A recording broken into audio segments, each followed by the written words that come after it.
Let me ask you a question. If you had first-hand knowledge of something that could benefit the whole world, it could benefit everybody, and you knew that you were all set and that you were going to take full advantage of this information, and you're just fine, and you know that you could help everybody and anybody that is walking the earth, would you keep it to yourself, or would you at least try to share it? Well, that's what I'm going to try to do.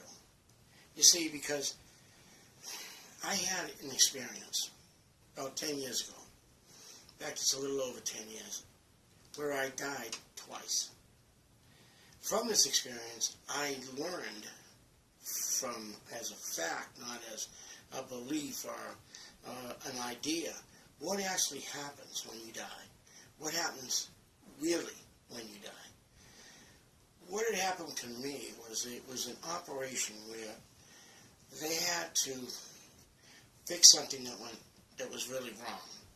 Back in 1979, I was involved in a car accident where I basically broke my neck in 4 places. Instead of my spinal cord snapping, it stretched, and it stretched around the brakes, where a normal cervical spine would be more or less like this, curved like this. Mine more or less went like a zigzag, and the spinal cord went around it that way. Not quite that dramatic, but that's basically it. Now, it was an injury that couldn't be cured back then by an operation because those operations were not very successful. So that I was told by many doctors, because I found it hard to believe that I was just like this, talking and sitting up and able to breathe on my own, and I had seen others where they had broken from C2 down, and they were not even allowed to breathe on their own. They were just basically a head. And I didn't want to live like that, but I could move, I could function. Granted, there was a lot of problems, there was a lot of complications, because if I turned a certain way, I was sleeping and my head turned this way or that way or whatever, certain parts of my body would go out. It's pretty similar to if you had a hose full of water and you kink it, you know, the spray is going to go a little crazy. And that's basically what happened. And I would receive pain in certain parts of my body, depending on which way I turned or I looked or whatever. That was extreme pain. Like pain like they were slicing the bottom of my feet with razor blades or smashing my hands with sledgehammers. And this is what I felt. I was having a real hard time sleeping. I would often wake up and parts of my body would be just totally numb, you know, like when it falls asleep.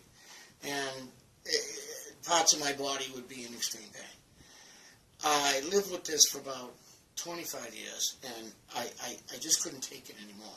So I went and I saw a specialist at Mass General Hospital. They did MRIs to see what was going on and so forth. And it was explained to me that on those breaks, the body, in trying to heal itself, produces calcite, bone-like material that fills in, and your body usually overcompensates. And these things actually become bone spurs. And they were projecting inward, and they were actually cutting and protruding into my spinal cord. I was told by the doctor that it wouldn't be long before it would completely sever my cord, and that I had no choice, but that I had to go in and they had to remove the vertebrae, basically scrape them all down and clean them with, you know, like dentist tools, and repair my spinal cord and take the bone spurs out of them. Then they would basically put them back in my throat, and they went in the front way, and I still have the scar where I was sliced, and there's a lot more in there because there was big complications. And what had happened is they did that, and they took a piece of bone from my hip that they used for fusing material. When they were done to fuse the bone back together, then they took a titanium plate and they screwed it in, and I got the plate in there. I woke up from the operation. I was fantastic. I thought, wow, for the first time in 25 years, I'm not in any pain. And I thought everything was quite successful. And it was, I guess, the thing with the HMOs that they don't like you to hang around the hospital too long. They'd rather send you home. So they sent me home.